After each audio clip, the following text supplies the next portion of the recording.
and welcome to another episode of the Odd Lots podcast. I'm Joe Weisenthal. And I'm Tracy Alloway.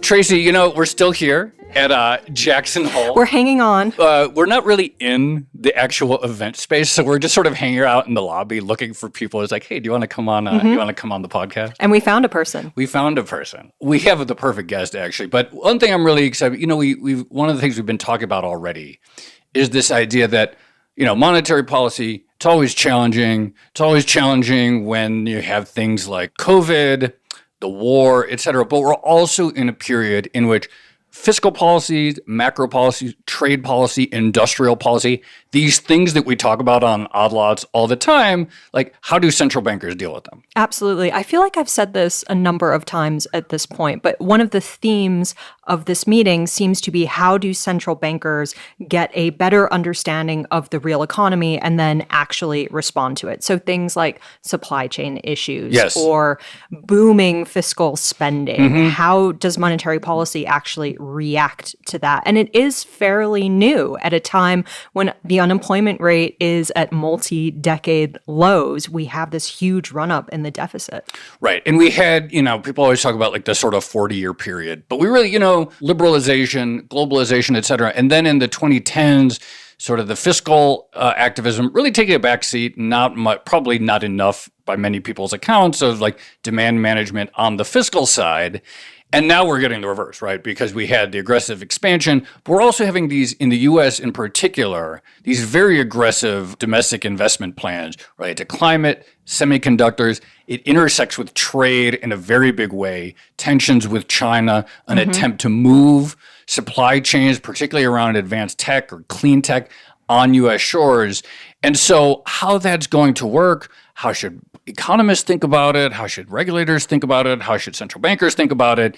Is sort of like a huge question that hangs over all this. Absolutely. And you're right. We do have the perfect guest. We do have the perfect guest because he's someone who spans all of these topics. We're going to be speaking with Adam Posen, president of the Peterson Institute for International Economics, also a former central banker, a member of the Monetary Policy Committee at the Bank of England, and someone who lately has been somewhat critical of the Biden administration and some of the domestic policy and trade choices that the administration has made. So let's have a conversation with Adam. Adam, thank you so much for coming on Odd Lots. Thank you, Joe, and thank you for the generous introduction. Let's just jump right into it. You had a piece, I think, in March in Foreign Policy that's gotten a lot of attention. I still see people talking about it.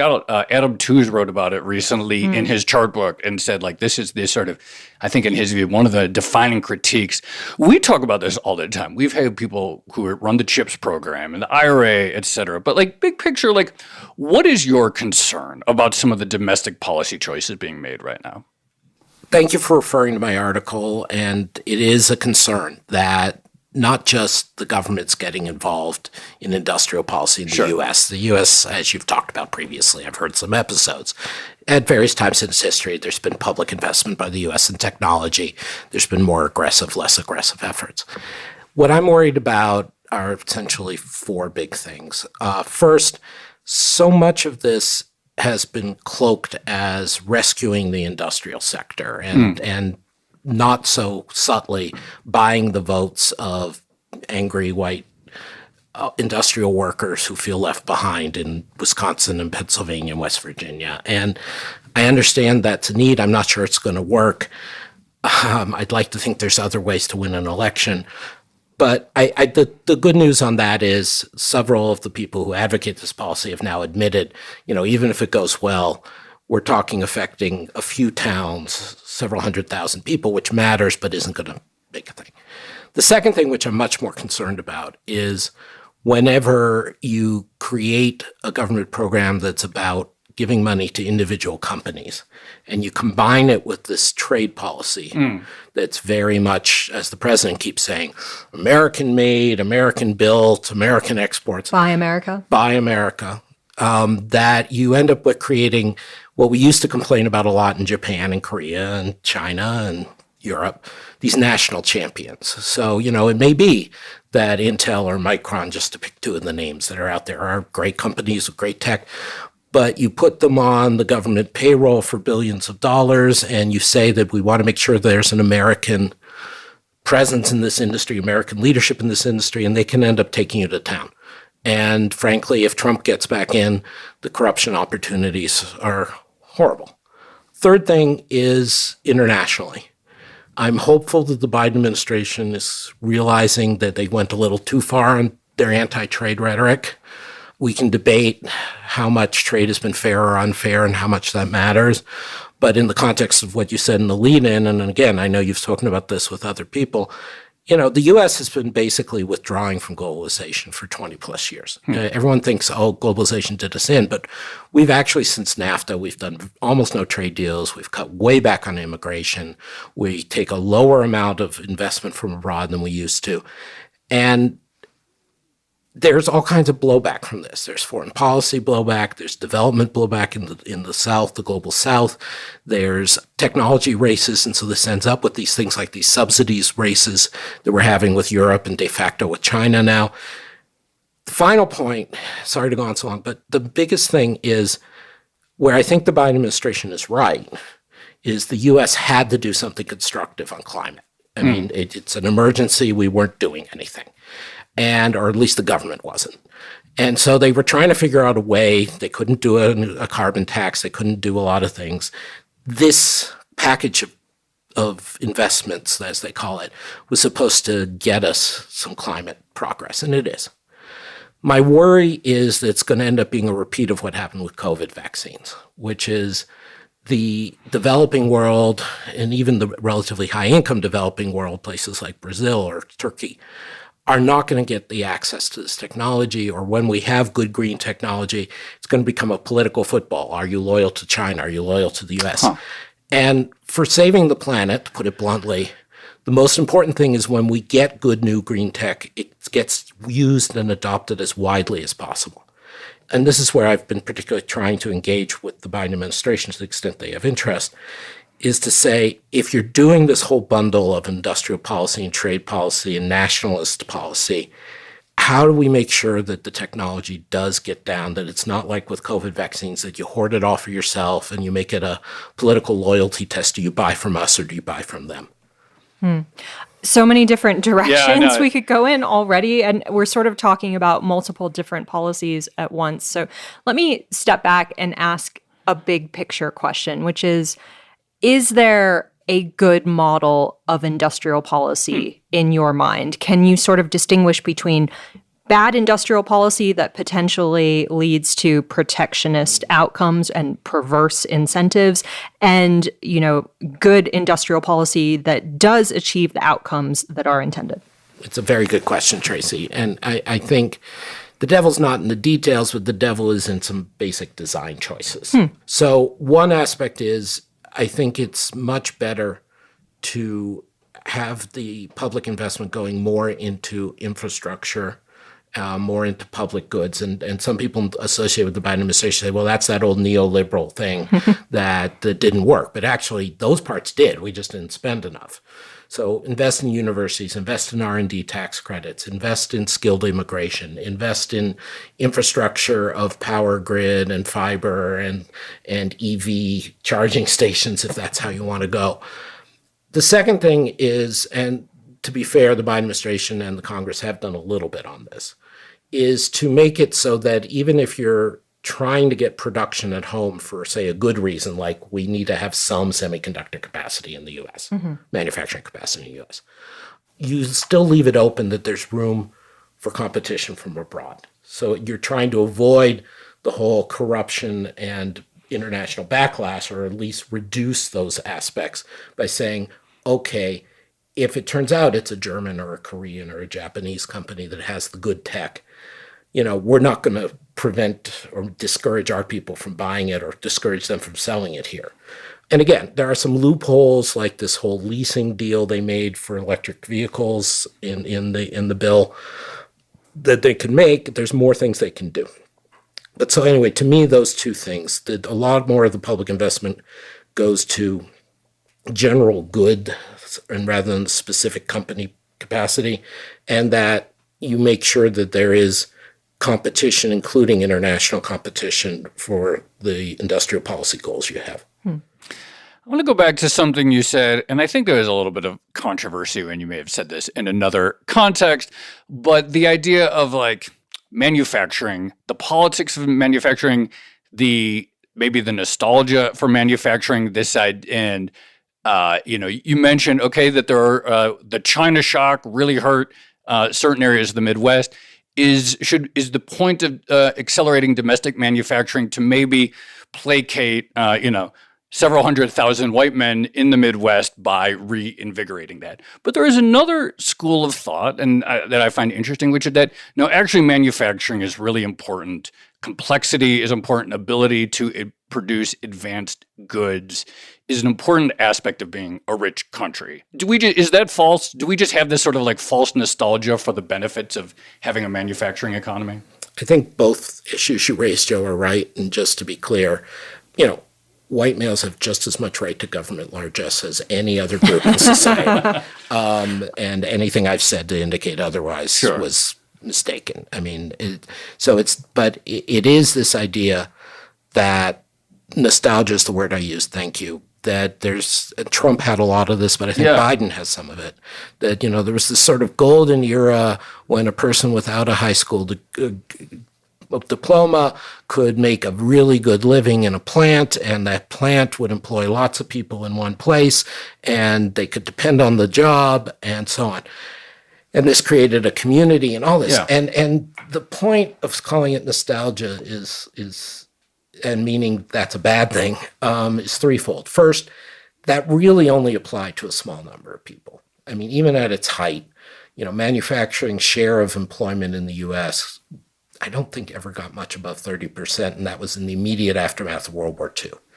And obviously there were people, women, people of color, who didn't have equal opportunity in that space as other people. But anyway, so it's still a lot of people, and even now it's 13% of employment. It's still a lot of people.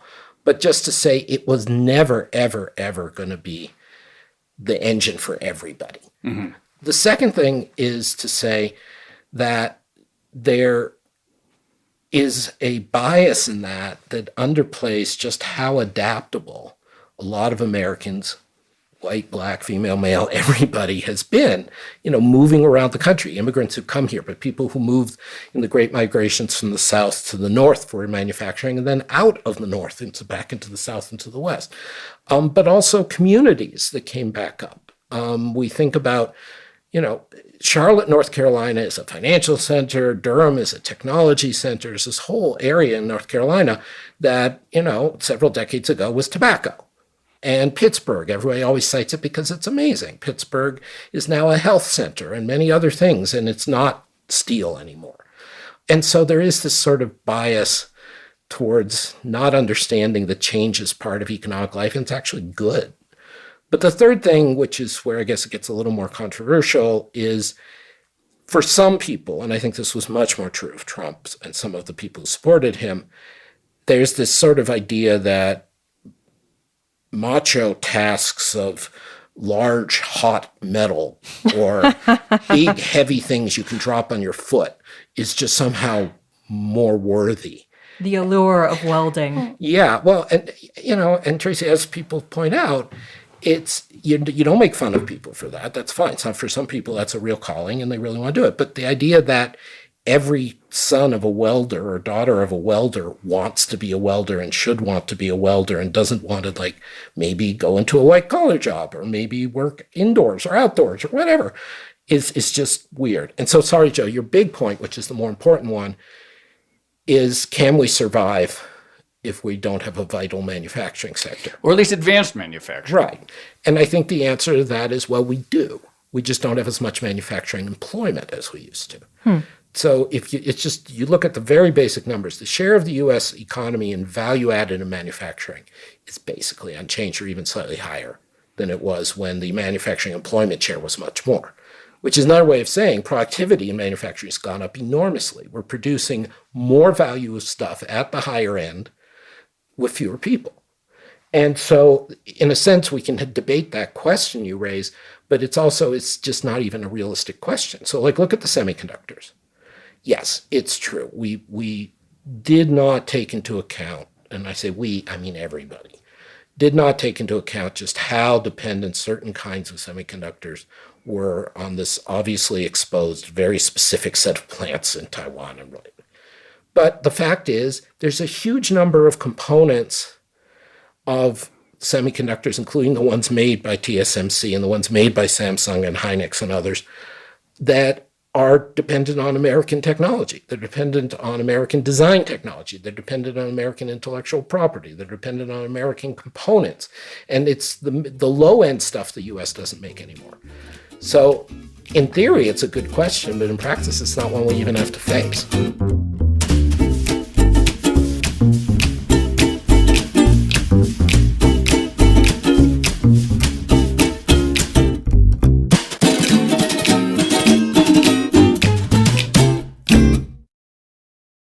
So you brought up semiconductors, and they are probably the best example of this. But if you take some of these stated goals of this new industrial policy at face value, it feels like a lot of it was sparked by things that happened during the global pandemic when it did become somewhat difficult to get critical components from the East to the West. How do you address that supply chain resiliency concern?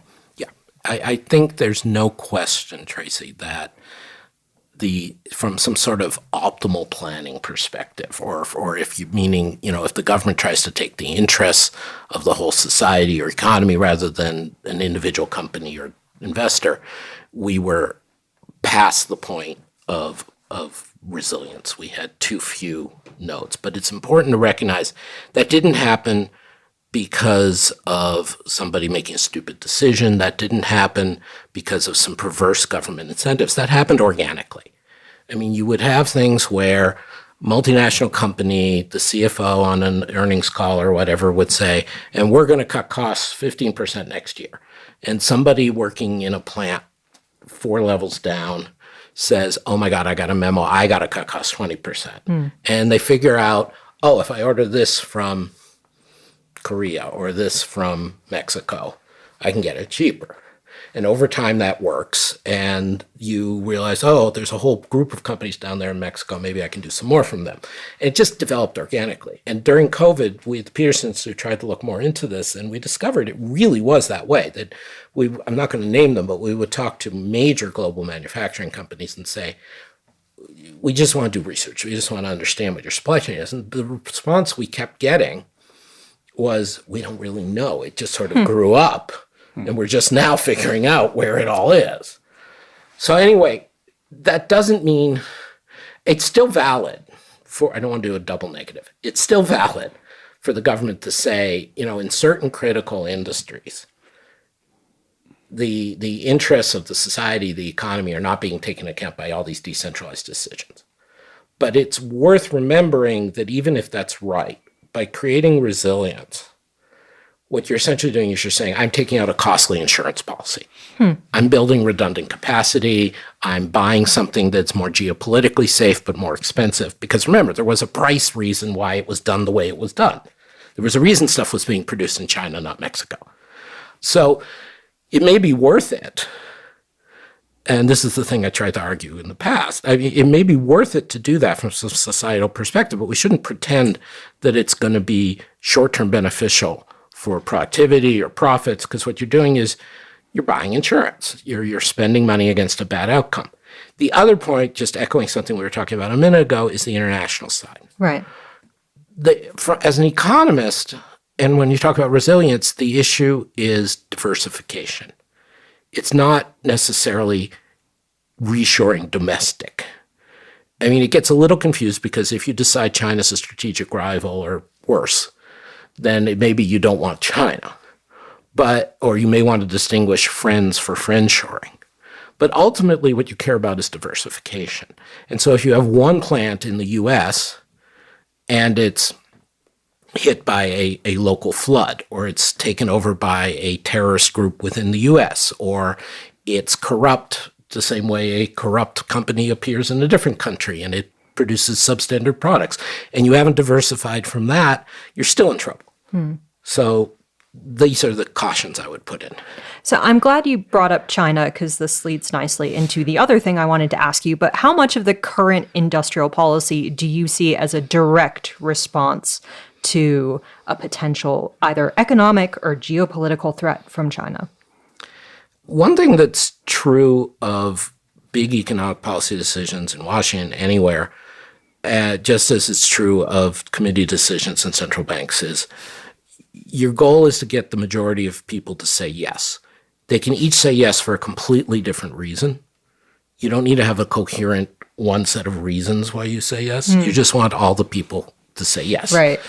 And so we had, in a sense, the perfect storm behind this set of policies. So there were people with legitimate concerns about China, and particularly from the point of view of supply chain resilience, but also to national security. There are people with overhyped, crazy concerns about China, fearing Chinese students, I think, to an excessive degree, for example.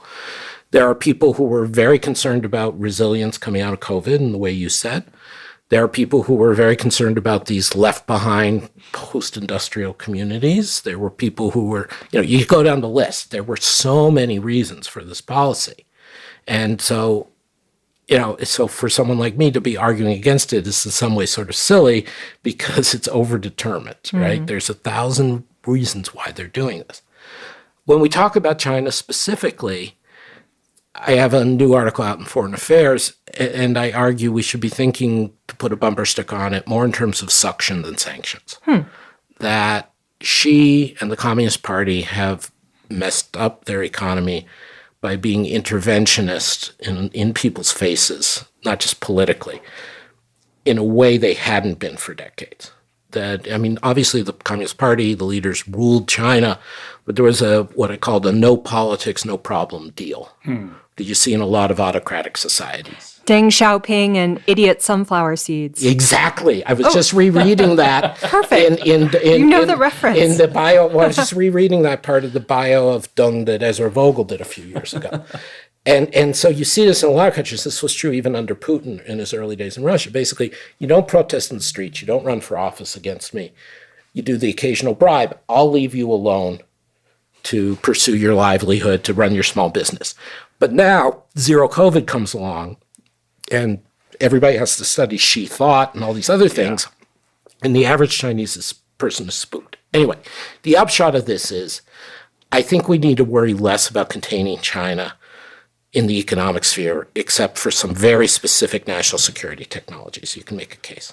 I think it's more that let Xi put up barriers, put up interventions in his society, let us and the other allies attract capital and people and investment out of China. This worked against the Soviet Union. This worked against the fascists in the 30s. I'm not saying there's going to be wholesale exodus of millions of people, but you want that positive sort of suction pressure on Xi and the regime. And then what usually happens is, as we saw in the Soviet case and as we saw in various other places, the leader in Latin America, the leader puts up more and more restrictions because he gets worried about the money and the people leaving, and he worries about the attractiveness of the alternative. And the more he and his party put up restrictions, the more the people want to leave.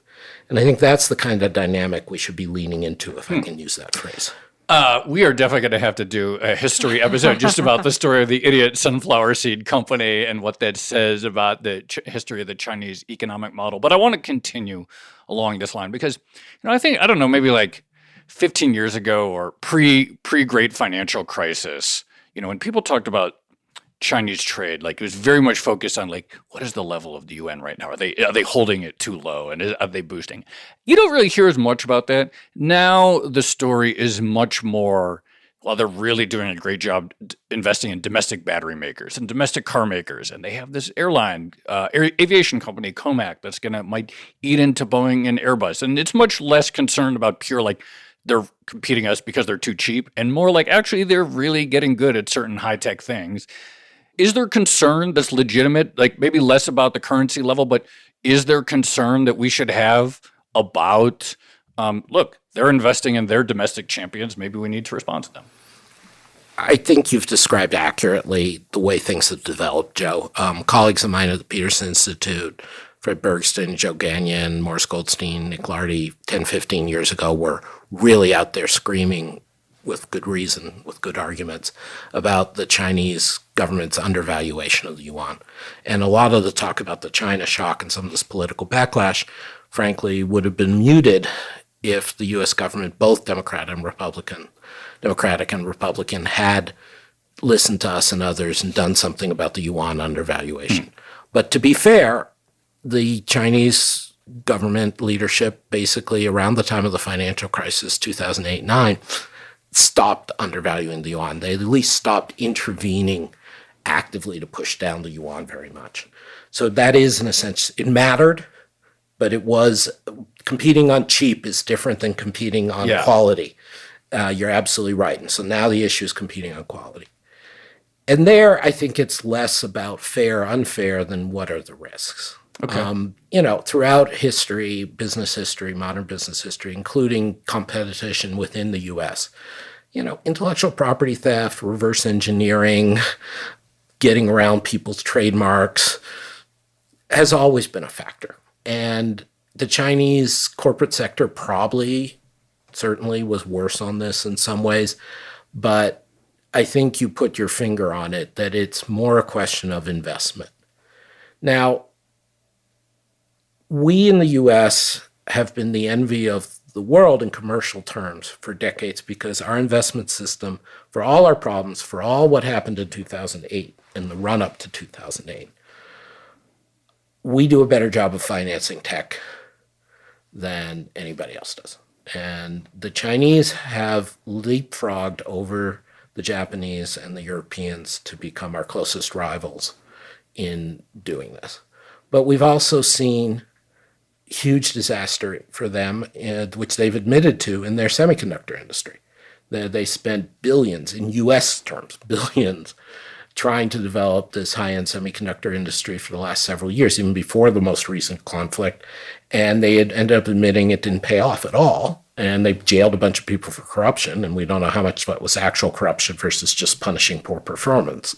So just because they throw money at stuff doesn't mean they're there. So long-winded answer to say, you're right, they've shifted from competing cheap on trying to devalue their currency to competing strategically in some industries. I still think our allocation of capital is better and higher return than theirs, but there are definitely things we should be doing to invest, going back to some things Tracy and I were saying a minute ago, invest in training, invest in skilled workers, invest in infrastructure, invest in protection of intellectual property, invest in standards that can help us get ahead.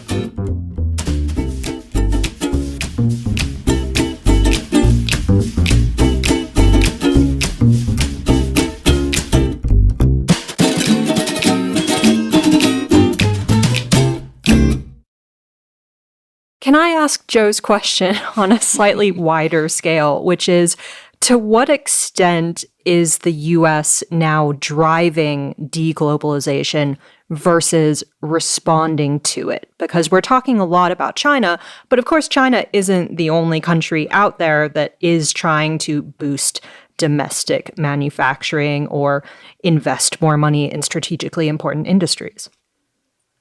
It's a very troubling question, Tracy, and it's the right one, and it's what I and my colleagues have spent a lot of our last few years working on, because roughly midway through Obama's second term, the consensus in Congress and in a lot of business, as well as the unions already, was U.S. had been played for a sucker in international economics and globalization. I think this is just fundamentally false. As I mentioned, the U.S. has actually been withdrawing from globalization rather than grappling with it for many years, arguably 20 or 25 years.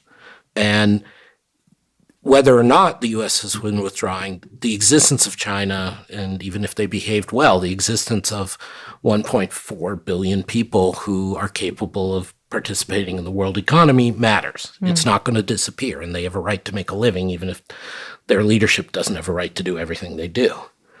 So the danger, which we've seen come true over the last few years, particularly under Trump, but somewhat continued under Biden, is to scapegoat foreigners, scapegoat China, not even clear for what, given how well the U.S. economy's been doing in a lot of ways, but to just create this sense of we were cheated, we were played for a sucker, we should be the bully.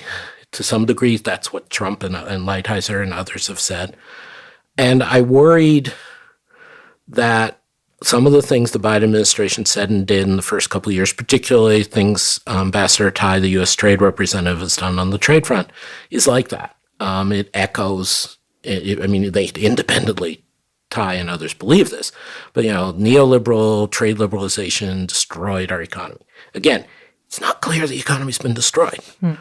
Some people have suffered, but that happens all the time. And that has to do with the fact that in our society, we have a very miserly welfare state. And if our society would give a better welfare state, fewer people would suffer.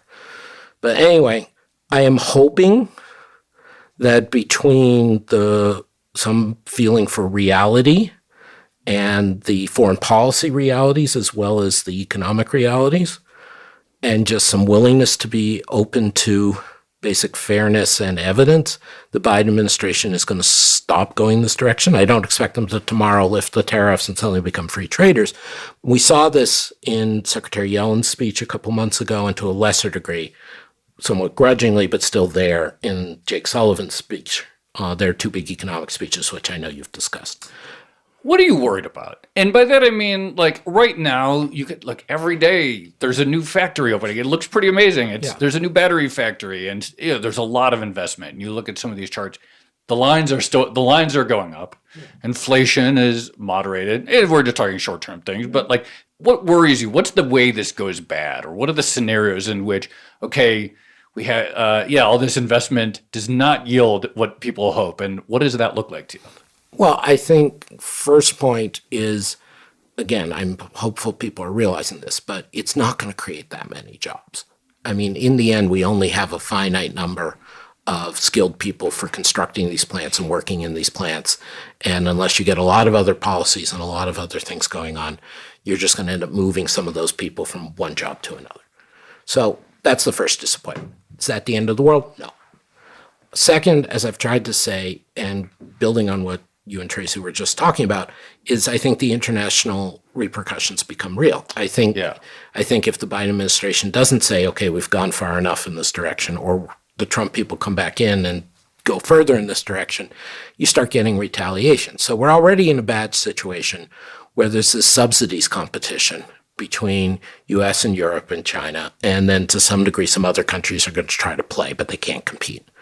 And so it ends up like a really bad version of Boeing Airbus, right? So yeah, it's good to have two companies producing planes. It's also not good that they both get enormous amounts of government subsidies, in part because the other company gets good enormous amounts. It'd be better if we basically did arms control and took it down and equal amounts of reducing the subsidies on both sides and made a deal to keep that from going.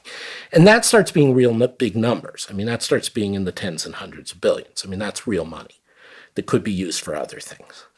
Third thing, mentioning what you were saying, since we're at Jackson Hole, is the inflation risk. Yeah. So Chair Powell, in his speech, was perceived as slightly hawkish, more hawkish than expected. I think he was about where I expected him to be, but a tiny bit less hawkish than he should have been. That given where our labor markets are, which is wonderful, there is still a risk that we could see a resumption of inflation, an acceleration of inflation, a reacceleration of inflation.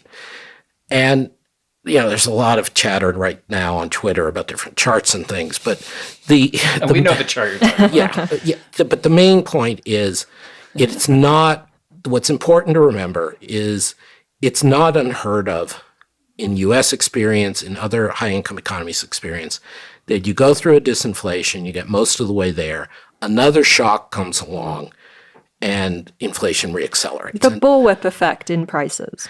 To some degree, but it's also just and this is every good deed has its downside.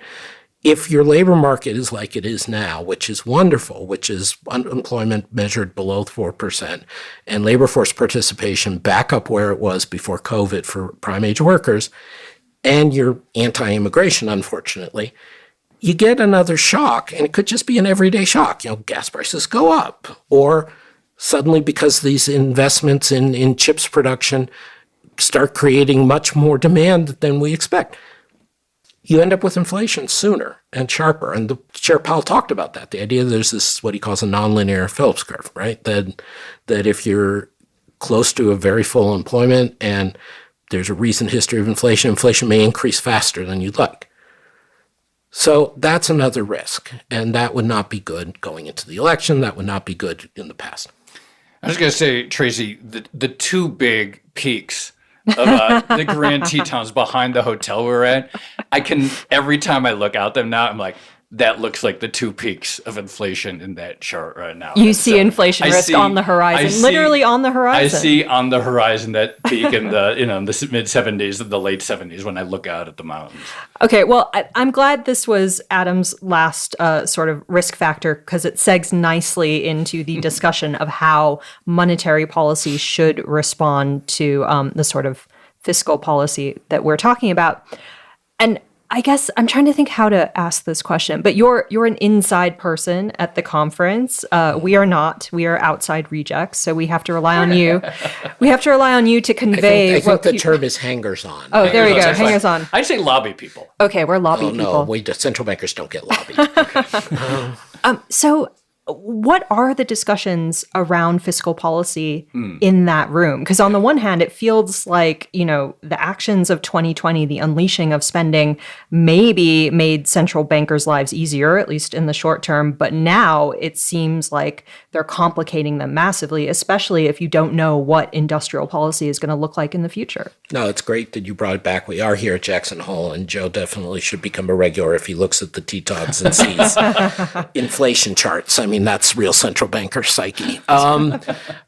Look, I think the starting point has to be, it is very awkward, and I've experienced this directly in the room, for central bankers to talk about fiscal policy. Because ultimately, if you're an independent central bank, which essentially all the free market countries have, the deal is politicians can complain about you, but they don't, or your policies, ideally not about you, but they don't interfere, in part because you don't go out and lecture them on what's not your responsibility if you're a central banker. So your responsibility is monetary policy and some parts of financial stability.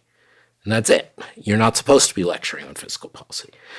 And in developing countries or countries where governance is not, those are not the same thing, but where governance is not as strong, you sometimes find central bankers feel they have to talk about fiscal policy and budgets and irresponsible policies. And it gets very awkward very quickly. So you don't want to do that if you don't have to. But as you're saying, there has been a shift towards more activist fiscal policy. And it's one thing during COVID, like you said, in 2020, you don't know what's going to happen. The world's facing a pandemic. You've seen unemployment spike. You've seen all kinds of things. And I think, frankly, somehow the Congress and the Trump administration and the Biden administration did largely decent policies in the emergency. I mean, maybe Secretary Mnuchin, I don't know who to credit, but they really did do basically good policies for 2020 and 2020, early 21. The issue is going forward from here. We're looking at a world where there's likely to be sustained increased public spending in all the major economies. So China, G7, including US. People are spending on industrial policy and these subsidies, wars, and investment. People should be spending on direct green investment to try to get some better traction on climate. People, unfortunately, should probably be spending more on defense, given the tensions given the behavior of Russia and the tensions with China. And you start adding all these up, and then all the stuff that our friends at the Peterson Foundation, which is separate but cousins of ours, so to speak, about demographics and long-term sustainability issues.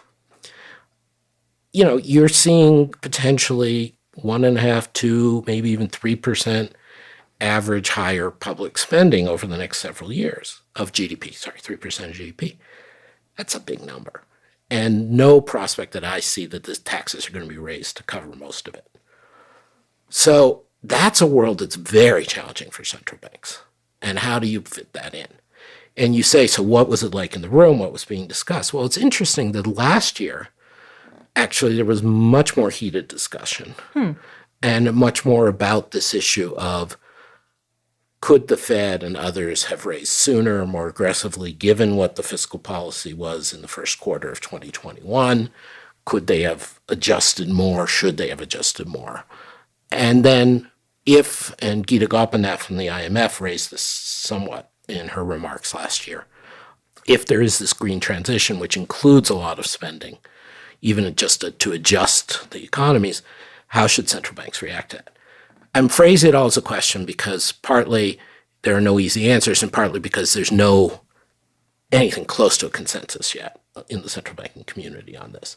There's a little bit too much of, well, we can't talk about that. That's not our job. But they're going to have to confront it. What I will say is so far this year, the discussions that I've heard are mostly about, in a sense, the questions of how this plays out into long-term interest rates and how this plays out into productivity growth. And those are the most important things for a central bank to think about for the long term, but they don't quite capture the political economy of this difficult game. And yeah, I wish I knew how to manage it. Productivity. This investment in domestic manufacturing, domestic technology, things like that. Do you have any hope that maybe like productivity statistics, which I think have been pretty mediocre for a while, maybe gone down, could they reverse? Could a smart public investment, could we see a reversal on that? The slowdown in productivity growth, which started in roughly 2004 and has been evident basically for the last 10, 15 years, is very concerning. Because the slowdown in productivity growth happened pretty simultaneously across all the high-income economies at once, it looks and smells like what we call a technology shock.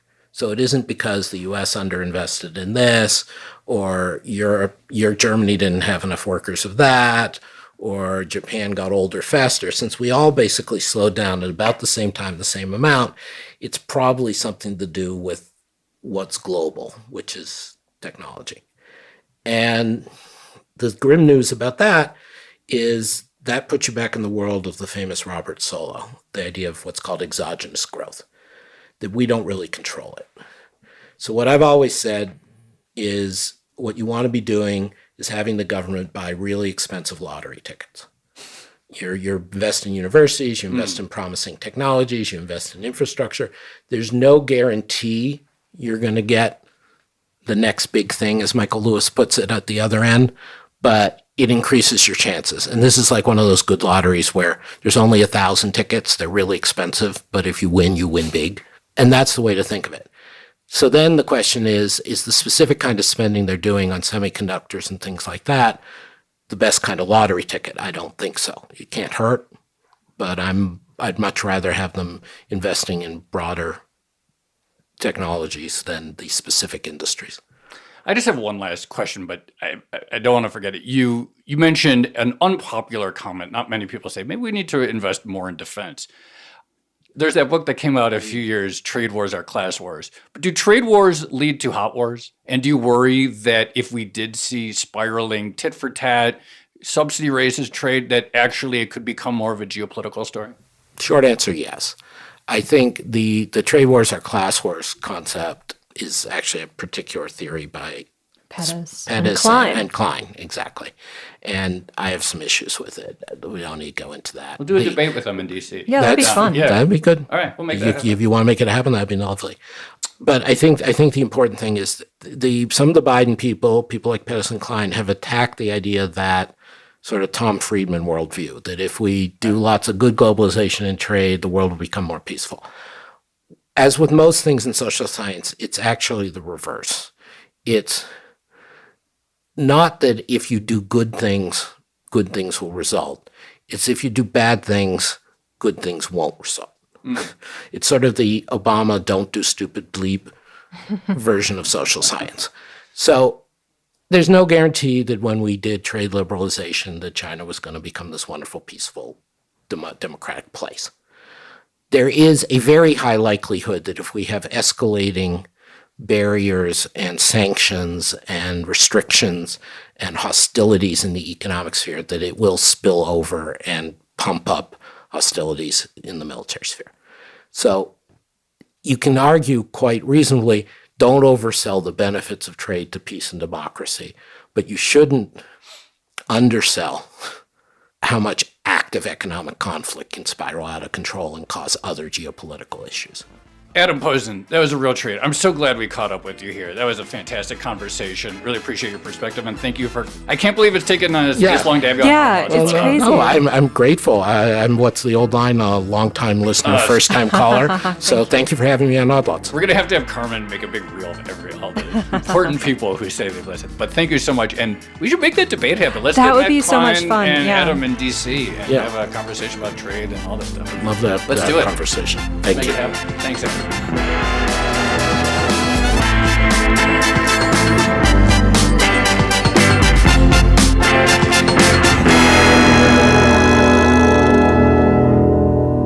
Tracy, I really enjoyed that conversation. A different perspective, a sort of robust defense of trade and openness and some of the, maybe ideas that aren't currently in fashion, but a reminder of why they once were.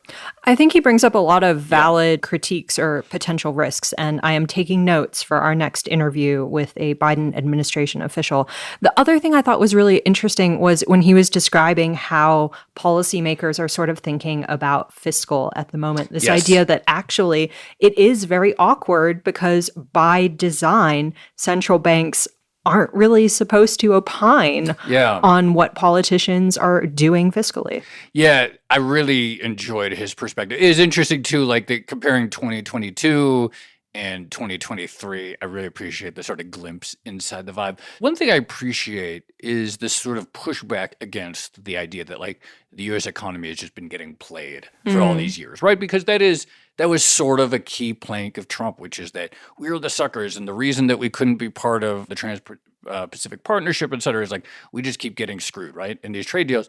And the pushback is like, actually, the economy has been all right. And we've had our problems. But the idea that like we've been getting screwed by free trade. Right. But I think it's such, going back to politics, it is such a harder story to tell that actually the U.S. has benefited enormously from this trade system than, we have all these countries taking advantage of us. Well, and this is one of those things, and I think it's like the history of trade is that the benefits are very diffuse, and the people who have lost out are very identifiable. That's exactly it. And this has always been an issue with trade, probably going back hundreds of years in the history of trade, and so I think he sort of identifies that well. Yeah, we have to do that debate in Washington. That'd be fun. Let's make it happen. All right, shall we leave it there? Let's leave it there.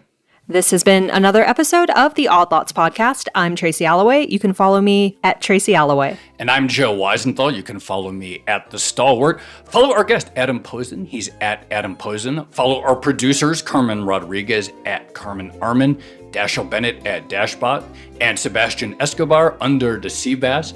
Follow all of the Bloomberg podcasts under the handle at podcasts. And for more Odd Lots content, go to bloomberg.com/oddlots, where we have transcripts, a blog, and a newsletter.